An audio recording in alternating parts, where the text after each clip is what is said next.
नमस्कार सर्वांना. आज आपण बघणार आहोत अळूची वडी कशी बनवायची ते. तर त्याच्यासाठी लागणारं आपण साहित्य बघून घेऊया. डाळीचं पीठ घेतलं आहे, अळूची पानं मी घेऊन आलेली आहे. तर त्याच्यानंतर लाल तिखट घेतलं आहे, मीठ घेतलं आहे, गूळ, लिंबू आणि तीळ घेतलेला आहे. तर लिंबूऐवजी तुम्ही चिंचेचं पाणी पण वापरू शकता. असं म्हणजे चिंचेचं पाणी असेल तर तुम्ही, आता माझ्याकडे वेळ नव्हता मी भिजवलेलं नाही आहे, मी लिंबू टाकणार आहे आता याच्यात, गूळ टाकणार आहे. आता हे सगळं साहित्य आपण पिठामध्ये मिक्स करून घ्यायचं आहे. आता आपण हे सगळं याच्यात टाकून घेतलेले. आता हे आपण छान असं मिक्स करून घेऊया. आता याच्यात टाकायचा आहे लिंबूचा रस. आता लिंबू रस घालून आपण पाणी टाकून सगळं आपलं मिश्रण जे आहे ते छान असं सारण तयार करून घेतलेले. त्याच्यानंतर मी एकीकडे कढई ठेवलेली आहे, म्हणजे त्याच्यात पाणी गरम करत ठेवलेले पुढची प्रोसेस करायला. तर आता मी इथं पान घेतलेलं आहे. पानावरती तुम्ही आता हे जे आपण सारण बनवून ठेवलेलं आहे तर ते लावायचं आणि त्याच्यानंतर इकडे मी याला तेल लावून घेतलेलं आहे थोडंसं. त्याच्यानंतर आता हे आपण पीठ याला लावून घेऊया पानाला. तर आता आपण असं उभं पान ठेवलेलं आहे आणि त्याच्यावरती आपण सारण लावायचं. आता सारण कमी जास्त तुम्ही तुमच्या सोयीनुसार लावू शकता. असं नाही की मी कमी लावलं आहे, किंवा तुम्हाला जास्त आवडत असेल तर तुम्ही जास्त पण लावू शकता. मला थोडंसं असं पातळसर, म्हणजे असं पातळसर आवडतं, ते छान लागतं. तर तुम्ही त्यानुसार तुमच्या याच्यानुसार तुम्ही करू शकतात. तर मी हे लावून घेते सगळं याला.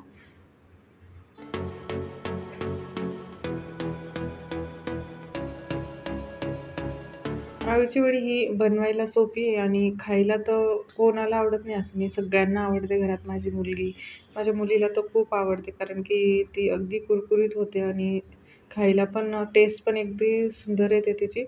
तुम्ही ट्राय करा, म्हणजे जेव्हा तुम्ही ट्राय कराल तेव्हाच तुम्हाला कळेल की टेस्ट कशी येते. मी जे सांगितल्याप्रमाणे केल्यावर टेस्ट कशी लागते, काय लागते, ते तुम्ही जेव्हा ट्राय कराल तेव्हाच तुम्हाला कळेल की खरंच हे टेस्टी लागते बॉस अशा पद्धतीने बनवल्याने. आता तुम्ही बघू शकता, मी अगदी असं म्हणजे खूप दाटसर पण नाही लावलेलं आणि खूप पातळ पण नाही लावलेलं, मीडियम ह्याच्यात मी ते सारण असं छान आपलं पानाला लावून घेतलेलं आहे. आता दोन्ही साईडने आपल्याला फोल्ड करून घ्यायचं आहे. त्याच्यानंतर याच्यावर पण थोडंसं आपल्याला सारण लावायचं आहे फोल्ड केल्यानंतर. आता फोल्ड केल्यानंतर पण मी इथं थोडंसं सारण त्याच्यावरतून लावून घेतलेलं आहे. तर आता याला आपण असं फोल्ड करत जायचं आहे राऊंडमध्ये.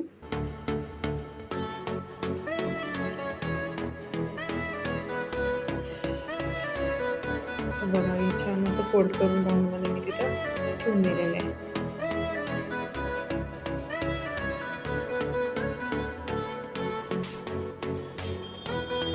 आता आपण दुसरं पान घ्यायचं आहे, त्याच्यावरती पण सेम करायचं आहे. पहिलं एका पानाला लावायचं, नंतर दुसरं आपण त्याच्यावरती ठेवून घ्यायचं आहे. त्याच्यानंतर आणि तीळ तुम्ही अशा वरतून तुम्हाला याच्यावरती टाकायचे असतील तर तसं पण टाकू शकता. पण मी तीळ याच्यात का घालते, कारण की नंतर जर टाकले ना आपण तर ते असे मोकळे मोकळे तेलात सुटून जातात.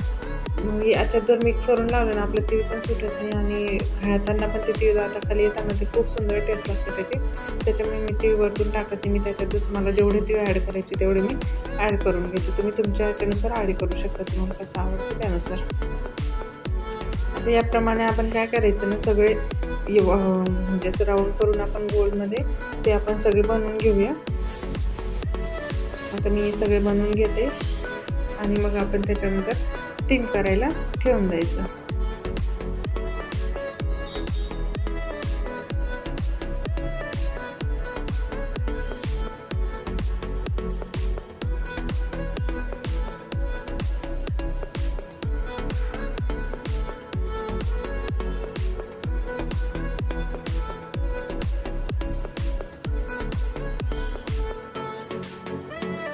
अगदी सोपी प्रोसेस आहे. खूप असे म्हणजे खूप करायचं आहे, खूप अवघड आहे अशातला भाग नाही. अगदी सोपी इझी प्रोसेस आहे. आपण जर याप्रमाणे केलं ना, आपल्याला पण म्हणजे बनवायला म्हणजे असं वाटत नाही की खूप वेळ गेला किंवा काही नाही.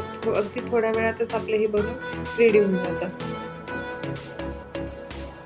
तर आता आपण दोन्ही साईडने फोल्ड करायचं, त्याच्यावरती लावायचं. असं आपण हे सगळे बनवून घ्यायचे.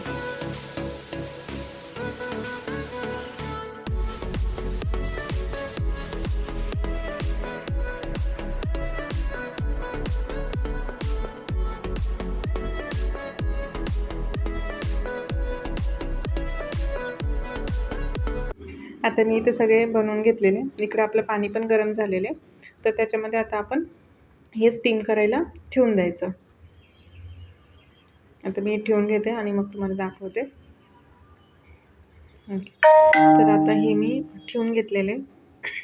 आता याच्यावरती झाकण ठेवून आणि आपला मिडियम गॅसवरती आपल्याला याची वाफ भरून घ्यायची. ॲटली 10 मिनिटात म्हणजे आपले होऊन जातात. हे 10 मिनिटं आपण अशी वाफ भरून घ्यायची. आता आपण चेक कसं करायचं, आता आपलं जे हे असतं आपण त्याच्याने मध्ये टाकून बघायचं वडीच्यामध्ये, की आपलं हे जर म्हणजे असं चिटकत नसेल त्याला पीठ वगैरे, तर समजून घ्यायचं की आपलं हे वडी छान तयार झालेली. आणि जर चिटकत असेल, पीठ येत असेल आतून, तर मग समजायचं की नाही, अजून थोडंसं 1-2 मिनिटं आपण स्टीम करून घ्यायचं. तर आता हे आपलं छान झालेलं आहे माझं स्टीम होऊन. मी आता काढून घेतलेले साईडला. आता याच्या आपल्याला बारीक अशा राऊंडमध्ये वड्या पाडून घ्यायच्या. म्हणजे तुम्ही कसे करायचे तुम्हाला त्यानुसार, तुम्हाला जाड, पातळ, बारीक तुमच्या सोयीनुसार तुम्ही करू शकता. मला थोड्याशा पातळ आवडतात आणि राऊंडमध्ये मी याचे शेप ठेवलेला आहे, म्हणजे कापून घेतलेले आहे. तर तुम्ही तुमच्यानुसार करू शकता, तुम्हाला कसं हवं ते. आता एकीकडे मी तेल ठेवलेले, कढई ठेवलेली आणि तेल गरम करत ठेवलेले. तर आपलं तेल गरम झालं की आपण ह्या वड्या त्याच्यात एक-एक करून सोडायच्या आहेत. आता हे मी सगळं छान असं सोडून देते. 3 ते 4 ते 5 मी म्हणजे तेलात जेवढ्या आपल्या येतात तेवढ्या आपण सोडून घेऊया. आता मी छान असं फ्राय करून घेते. खूप मंद आचेवर पण नाही करायचं आणि फुल गॅस पण नाही करायचा. अगदी मीडियम गॅसवरती आपल्याला ह्या वड्या अशा छान परतून घ्यायच्या आहेत. आणि मीडियम गॅसवर तळल्या ना, ती अगदी कुरकुरीत पण बनतात. खायला पण टेस्ट अगदी म्हणजे अप्रतिम लागते. तुम्ही जेव्हा ट्राय कराल स्वतः घरी, तेव्हा तुम्हाला म्हणजे खरंच आपली टेस्ट छान लागते बा, असं तुम्हाला समजेल. आता मी सांगते, पण शेवटी जेव्हा आपण स्वतः ट्राय करतो, जेव्हा आपण स्वतः बनवलेलं ट्राय करून खातो, तेव्हा आपल्याला कळतं की ती गोष्ट खरंच चविष्ट झाली की नाही. तर तुम्ही पण नक्की ट्राय करून बघा आणि मला सांगा तुमच्या कशा झाल्या, टेस्टी झाल्या की नाही झाल्या. तर आता बघू शकता आपल्या वड्या किती छान अशा फ्राय होत आहेत.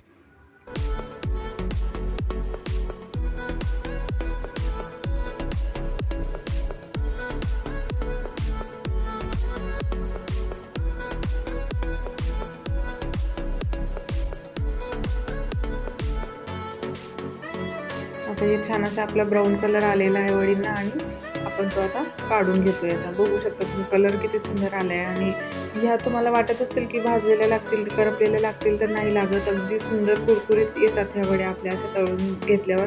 कारण की जेव्हा तो कलर येतो ना, तेव्हाच छान आपली वडी तळली जाते आणि कुरकुरीत पण येते, अजिबात नरम पडत नाही.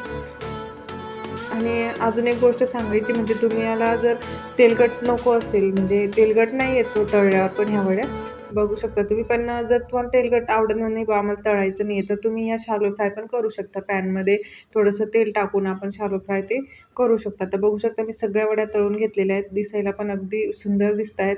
नक्की ट्राय करा. आवडलं असेल तर मला लाईक करा, शेअर करा, सबस्क्राईब करा. थँक्यू.